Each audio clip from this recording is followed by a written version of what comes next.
remarked that he had done much for Antwerp, but that this was little in comparison with what he proposed to do. He intended to have rendered it a fatal point of attack to the enemy by sea and by land, to have made it a certain resource and a point of national security in case of great disasters. He would have rendered Antwerp capable of receiving a whole army in its defeat and holding out against a close siege for the space of a year, during which time he said a nation would be enabled to rally in a mass for its deliverance and to resume the offensive. 5 or 6 places of this kind were he added to constitute the new system of defense which he intended to have established. The works which had been completed in so short a time at Antwerp, the numerous dockyards, magazines, and canals, were already the subject of admiration, but all this the emperor declared to be nothing. Antwerp was as yet, he said, merely a commercial town. A military town was to be constructed on the opposite bank of the river. For this purpose, ground had been purchased at a low rate, and it was to have been sold again at a high profit for the purpose of building, so that by this speculation the expenses attending the enterprise would have been considerably diminished. The winter docks would have been capable of admitting 3-deck ships with all their guns on board, and covered dry docks were to have been constructed for laying up vessels in time of peace. The emperor remarked that the scheme he had formed would have rendered Antwerp a stupendous and Colossian bulwark, and that it would have been a whole province in itself. Adverting to this superb establishment, he observed that it had been one of the causes of his exile to St. Helena, that the demand for the cession of Antwerp was one of the circumstances that led him to reject the conditions of peace proposed at Châtillon. If the Allies had agreed to leave him in possession of Antwerp, he would in all probability have concluded peace, and he questioned whether he had not done wrong in refusing to sign the proposed ultimatum. At that period, said he, I had doubtless many resources and chances, but yet how many may be said in favor of the resolution I adopted? I did right, added he, in refusing to sign the ultimatum, and I fully explained my reasons for that refusal. Therefore, even here on this rock, amidst all my misery, I have nothing to repent of. I am aware that few will understand me, but in spite of the fatal turn of events, even the common mass of mankind must now be convinced that duty and honor left me no other alternative. If the Allies had thus far succeeded in degrading me, would they have stopped there? Were their offers of peace and reconciliation sincere? I know them too well to put faith in their professions. Would they not have availed themselves of the immense advantages afforded them by the treaty to finish by intrigue what they had commenced by force of arms? Then where would have been the safety, independence, and future welfare of France? Where would have been my honor, my vows? Would not the Allies have ruined me in the estimation of the people as effectually as they ruined me on the field of battle?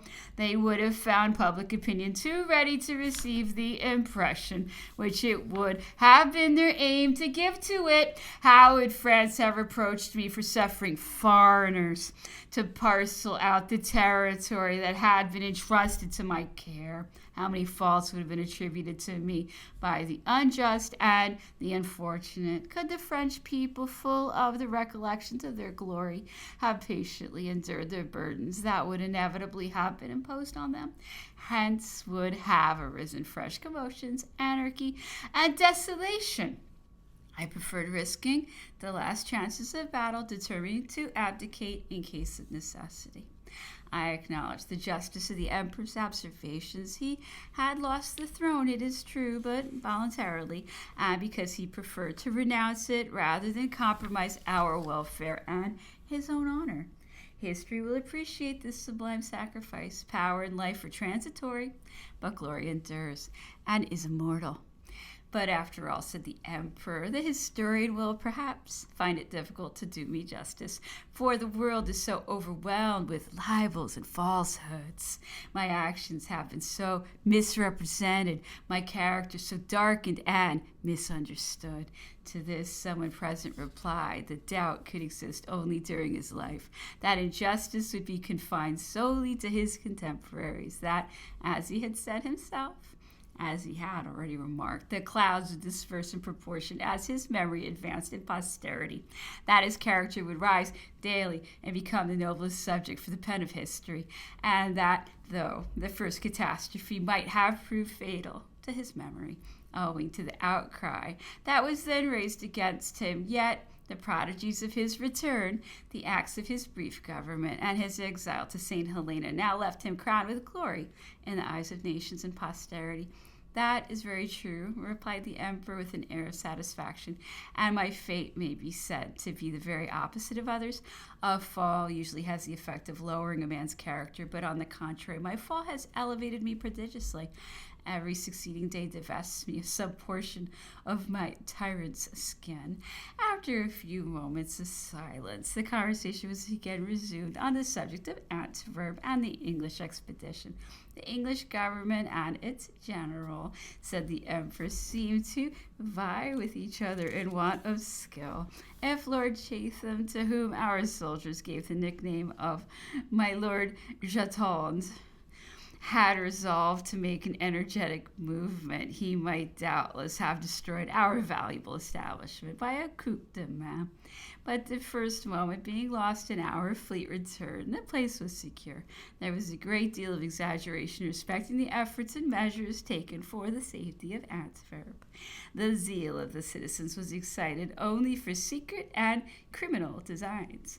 On mentioning some facts of which I had been a witness, I happened to observe that it was generally marshals who reviewed armies, but that here the rule had been reversed and armies reviewed their marshals, three of whom had succeeded each other in a very short time.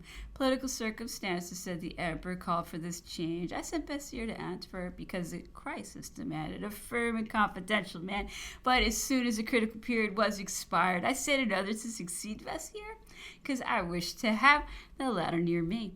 The maritime works of Antwerp, notwithstanding their immense extent, are but a small portion of those which were executed by Napoleon, having been attached as a member of the Council of State to the Department of the Marine. I possess ex officio an account of these works, a list of which I will here insert in geographical order, proceeding from the south to north. 1. Fort Boyar, constructed for the purpose of enlarging and defending the anchorage of the Isle of Aix, whence by dint of perseverance and intrepidity a passage had been discovered out of sight of the enemy between Oleron and the mainland, by which even vessels of the line could reach the anchoring grounds of the Gironde and its outlets to the extensive and superb works of Cherbourg, the dike which was commenced under Louis XVI and which had suffered considerable injury during the Revolution, was repaired, the central part being elevated 9 feet above the highest level of the sea and along an extent of 100 toises, for the purpose of mounting a battery of 20 guns of the largest caliber. This work was executed in less than 2 years, from 1802 to 1804, and with such success that though it has been neglected since 1813, it has suffered no decay and still retains all its original strength. A large elliptical tower of granite was built in the center and within the dike, which it supports, and by which it is in its turn covered.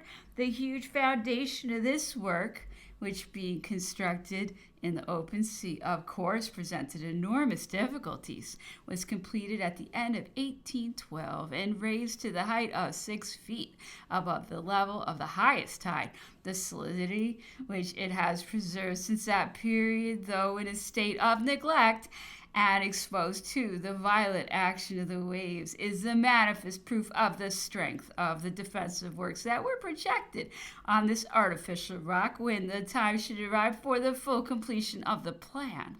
This plan consisted in raising at the height of one story a barrack capable of containing the garrison, a powder magazine, a reservoir. This was to be surrounded by an arched platform, bomb-proof, and capable of receiving a casemated battery of 19 36-pounders.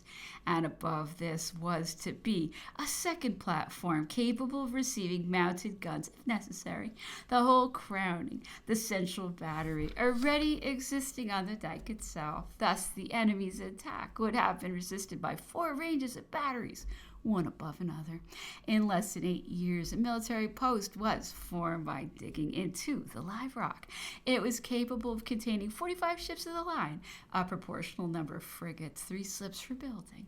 This asylum, so necessary for ships of the line owing to the natural situation of the roads of Cherbourg, which are too much exposed to the violence of the waves, was dug 30 feet beneath the level of the sea at the lowest neap tide, in order to afford at all times a secure station for the largest ships. When it was opened in 1813, the moles and dikes were fully completed along its whole extent. At that time, the Empress Maria Louisa and all her court witnessed the magnificent and sublime spectacle of the sudden eruption of the sea, which was admitted simply by the spontaneous rupture of the immense dam that had hitherto repelled its efforts. The largest vessels immediately entered the enclosure, which has since afforded a convenient station for shipping, together with the requisite accommodations for building, repairing, and fitting out. In short, it possesses every advantage that might be expected in so important a creation of art, and is justly considered to be one of the noblest monuments of Napoleon's reign. According to the emperor's plan, this stupendous work was intended only as a first or outward port.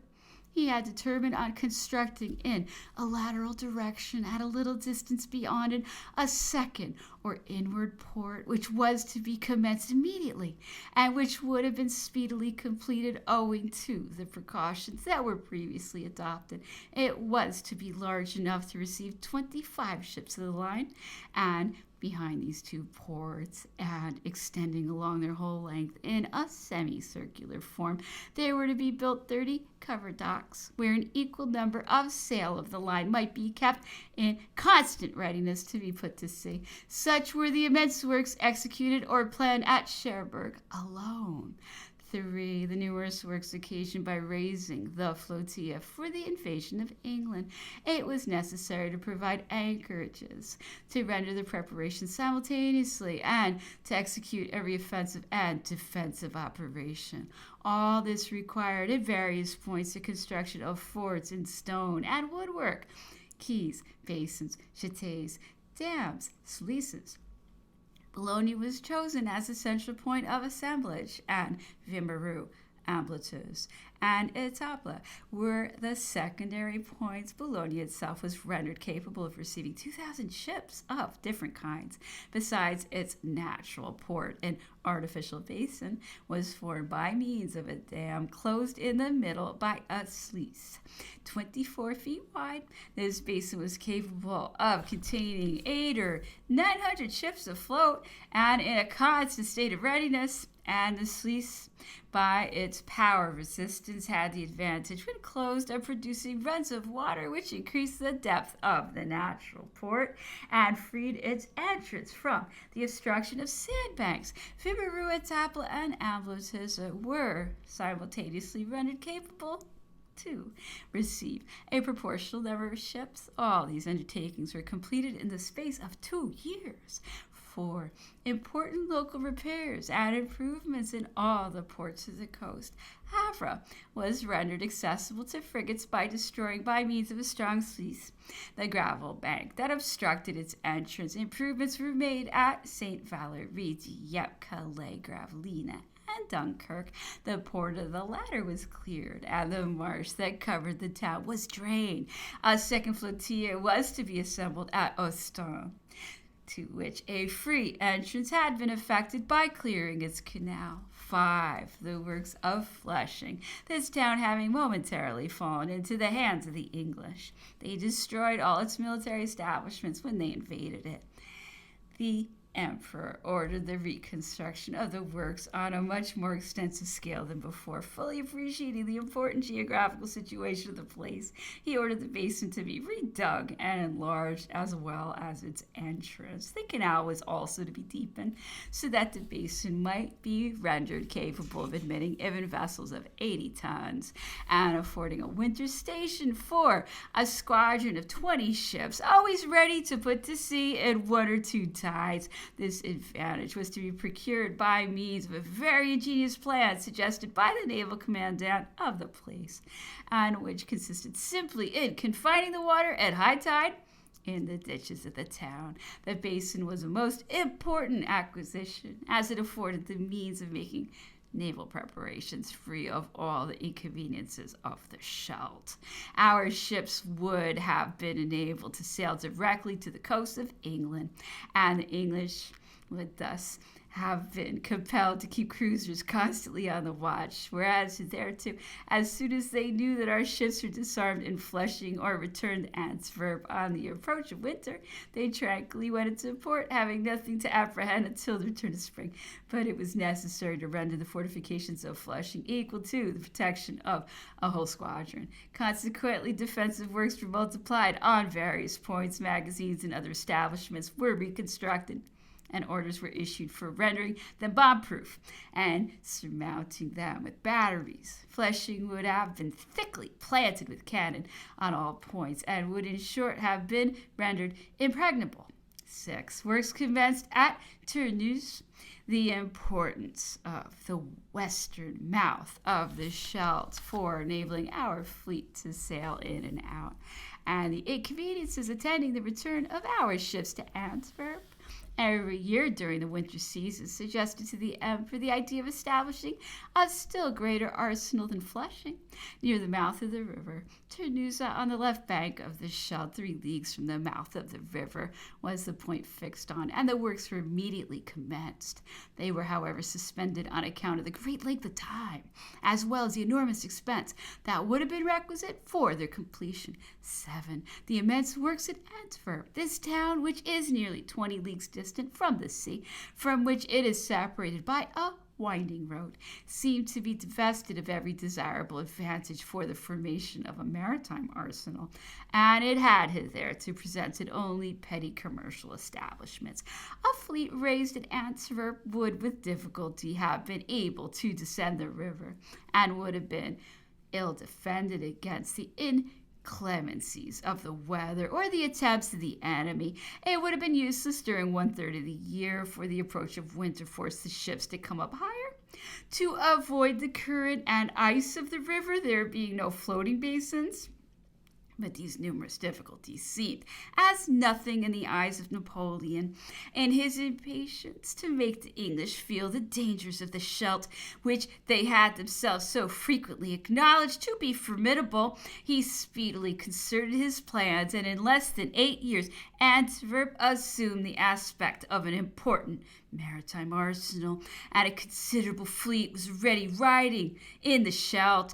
Everything was done thoroughly and completely. Magazines, quays, dockyards were newly constructed. A provisional asylum was assigned for the shipping in the Rupel, while 2 great floating basins were dug in the town of Antwerp, capable of receiving vessels of every side, with all their guns on board. 20 slips for building were raised, all in a line, as if by enchantment, and 20 vessels lying in these slips at once presented to the traveler arriving by the Tête de Flandre the imposing and singular spectacle of 20 vessels of the line ranged as a squadron. Most of these works, however, Napoleon regarded merely as a provision momentarily borrowed from commerce. He intended to establish a complete and much larger arsenal facing Antwerp on the bank of the river opposite to the Tête de Flandre.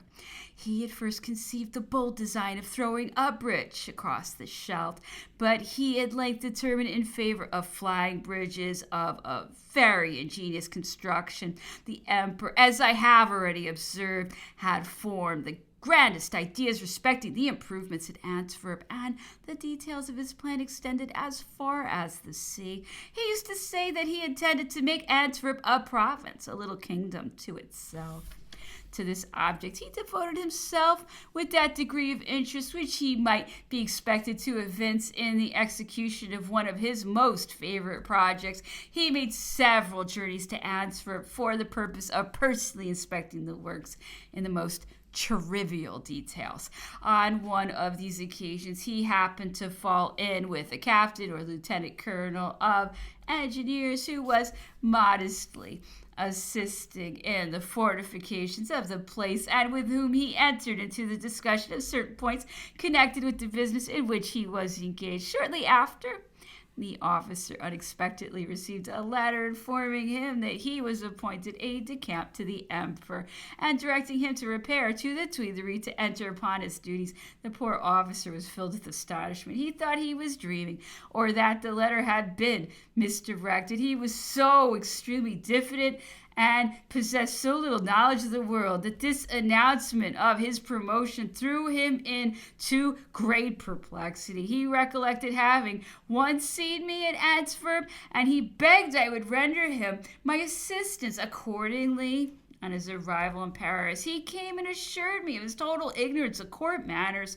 and the embarrassment he felt in presenting himself to the emperor. However, I soon succeeded in encouraging him, and before he reached the gate of the palace, he had mustered a tolerable degree of confidence. This officer was General Bernard, whose great talents were brought into notice by this circumstance, and who, at the time of our disasters, proceeded to America, where he was placed at the head of the military works of the United States. Napoleon loved to take people thus by surprise. Whenever he discovered talent, he never failed to raise it to the proper sphere without suffering himself to be swayed by any secondary considerations. This was one of his striking characteristics. 8. The works in Holland. No sooner had Holland fallen into the hands of Napoleon than his creative ardor was immediately directed to all the different branches of her political economy. He repaired and enlarged the arsenals of the Meuse, Rotterdam, and Helvoetsluis. Hitherto ships of the line could not reach Amsterdam and could only be conveyed thus, by dint of vast expense and labor, it being necessary to convey them on buoys, unladen and without their guns, to the opening of the Zuiderzee. This operation did not suit the rapidity necessary in the great enterprises of the period, and the emperor determined to remove the northern arsenal to a situation in which it would be exempt from these disadvantages. He accordingly gave orders for the establishment or improvement of the Nivendip, where in a short time 25 ships of the line were provided with a safe winter station and laid up besides magnificent quays. This important point was defended by the military establishments of the Helder, which formed the key of Holland. Napoleon's plan was to make the Nivendip the Antwerp of the Zuiderzee. 9 works on the Weser, the M, and the Elbe. When Napoleon joined Bremen, Hamburg, and Lubeck to the Empire, his plans and works extended with his dominion. He took measures for rendering the Elbe accessible to ships of the line and projected a maritime arsenal at Delfzijl at the mouth of the M. But the object which particularly engrossed the attention of Napoleon was the cutting of a line of canals, which, with the help of the M, the Weser, and the Elbe, would have effected a junction between Holland and the Baltic. We should thus have been enabled to communicate safely and by a simple system of inland navigation from Bordeaux and the Mediterranean with the powers of the north. We should easily have obtained from them all kinds of naval productions for our ports, and we should have been able to send out against them when we chose our flotillas from the Channel or Holland. All these important works were planned and most of them executed with amazing rapidity. The creative genius of Napoleon conceived them, and the Minister Decree indefatigably prosecuted the designs that were suggested. The plans were drawn and the works executed by Prony, Sigensen, Cashan, and others. The names attached to such monuments are imperishable. If to what has here been described he added other simultaneous prodigies in every other branch of the public service and in every other part of the territory, and if it be considered that all were executed amidst perpetual war, and without more, perhaps even with less burdens than now, after long peace, weighed on the countries that composed the vast French Empire, it is impossible to repress astonishment and admiration. All these miracles were effected by steadiness of determination, talent armed with power, and finances wisely and economically applied. Certainly, if in addition to what has already been mentioned, the massive fortifications, the multitude of public roads, bridges, canals, and edifices of various kinds to be taken into account, it must be acknowledged that no sovereign in the world ever did so much in so short a time, and by imposing so few burdens on his people.